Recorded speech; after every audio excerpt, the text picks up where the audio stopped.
Chhatrapati Shivaji Maharaj 1630 April 19న మహారాష్ట్రలోని పుణే సమీపంలో ఉన్న శివనేరి కోటలో జన్మించాడు. తండ్రి షహాజీ భోస్లే దక్కన్ ప్రాంతంలో బీజాపూర్ సుల్తాన్ల సేవలో ఉన్న సేనాధిపతి. తల్లి జిజాబాయి.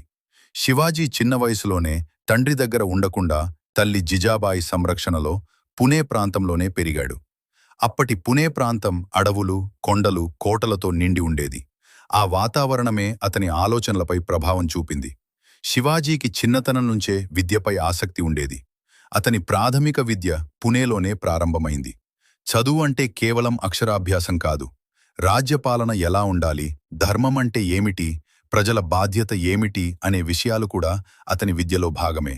సంస్కృతం, మరాఠీ భాషల్లో అతనికి మంచి పట్టు ఉండేది.